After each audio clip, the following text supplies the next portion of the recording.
সবাই চলে আসলাম। এখন অনেক জলপাইয়ের সিজন, অনেক জলপাই পাওয়া যায়। তো মনে করলাম যেটা আমি আচার বানাই, যে কথা সেই কাজ। তো আমার ছাদের উপরে একটা জলপাই গাছ আছে, সেখান থেকে কিছু জলপাই আমি পাড়ি নিলাম। তো সর্ষেও নিয়ে নিলাম, 2 রকমের সর্ষে নিয়ে নিলাম। এখন আমি জলপাইগুলা কেটে নেব। কেটে নিছি। তো আমার দেখানোর সময় নাই, এখন আমি যে সর্ষেটা দিয়ে দেবো। সর্ষে বের করে নিয়ে আসলাম, সর্ষে দিয়ে মাখা দেব। এখানে 1 চামচ হলুদ দিয়ে দিলাম, একটু দিলাম শুকনো মরিচের গুঁড়ো দিয়ে দিলাম, লবণ দিয়ে দিলাম। আমি কিন্তু 2 দিন পরে শুকাবো, আজকে অনেক বেলা হয়ে গেছে। আমি এখন ভালো করে মাখা নেব, ভালো করে সব। কত সুন্দর হয়েছে দেখছেন? এখনই মনে হচ্ছে খেয়ে ফেলাই, এত সুন্দর বাসনা বাড়াচ্ছে। তো দেখেন, এখন আমি ছাদে নিয়ে যাব। তো এভাবে নেড়ে দিবেন। আর সর্ষে বাটা দিয়ে নেড়ে দিলে কিন্তু মনে করেন যে এত খেতে স্বাদ লাগে, জলপাই খেতে অনেক মজা লাগে। সর্ষেটা না ভিতরে ঢুকে, বুঝছেন? কেটে দিয়েছি না, ভিতরে শুনে রোদে রোদে শুকাবে আর ভিতরে ঢুকবে।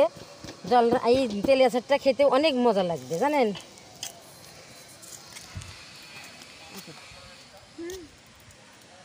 এই যে জলপাই গাছ দেখছেন, এই যে আমার ছাদের উপরে জলপাই গাছ। এই জলপাই থেকে গাছে থেকে জলপাইটা তুলে নিলাম। আচারটা শুকিয়ে গেছে, জলপাইটা আজকে আচারটা বানাবো।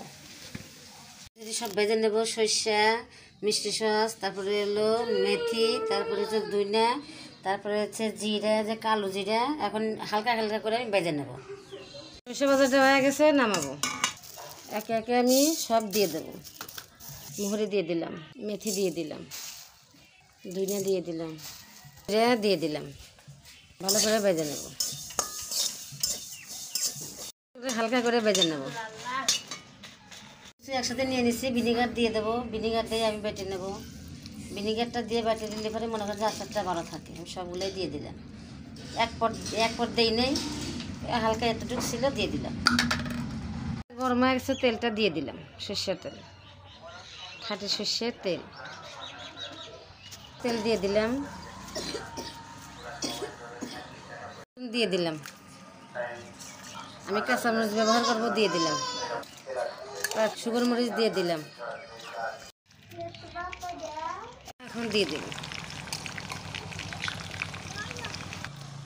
জলের ভিতরে আমি হলুদ লবণ দিয়ে দিছি, সেজন্য এর ভিতরে লবণ হলুদ দিলাম না।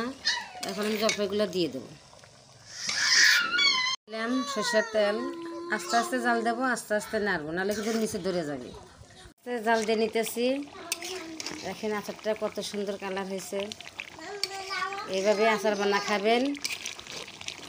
যাদের ডায়াবেটিস আছে এরা বেশি বেশি খাবেন এই আচারটা, টক আচার। দেখেন যে আচারটা হয়ে গেছে, আমি আঁচে রেখে দিছি।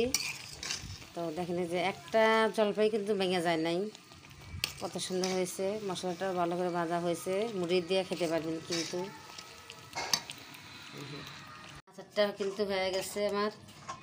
আচারটা এখন যে নামাই নিচ্ছি। যে কাঁচামরিচ দেওয়ার কারণটা কি জানেন? কাঁচামরিচটা আর রসুনটা আর হচ্ছে শুকনো মরিচটা খিচুড়ির সাথে খাবেন, তারপরে হলো মুড়ি দিয়ে খাবেন, খেতে অনেক মজা লাগে, জানেন? তো শুধু যে আচারটা যে কাঁচের বয়মে রাখতে হবে তা কোনো কথা না। আপনারা প্লাস্টিকের বয়মেও রাখতে পারবেন, সারা বছর রাখতে ইচ্ছে করলে সারা বছর রাখতে পারবেন, ফ্রিজে না রেখেও রাখতে পারবেন। আমি এখনও আমার 1 বছরকার আচার আছেই, আমি কিন্তু ওই প্লাস্টিকের বয়মেতে রেখে দিছি। তুমি জলপাইগুলো আগে নামিয়ে নিয়ে এখানে প্লেটের মধ্যে বেড়ে নিতেছি। হয়ে গেছে, দেখেন দেখতে কত সুন্দর লাগতেছে। আপনারা কিন্তু অবশ্যই খাবেন। আর ঠান্ডা হলে আমি বেড়ে দিলাম, ঠান্ডা হলে আমি প্লাস্টিকের বয়মে তুলে নেব। যদি ভালো লেগে থাকে অবশ্যই কমেন্টে জানাবেন। আমার আচারটা আপনাদের কাছে কেমন লাগলো বানানো, অবশ্যই কমেন্টে জানাবেন। আসসালামু আলাইকুম।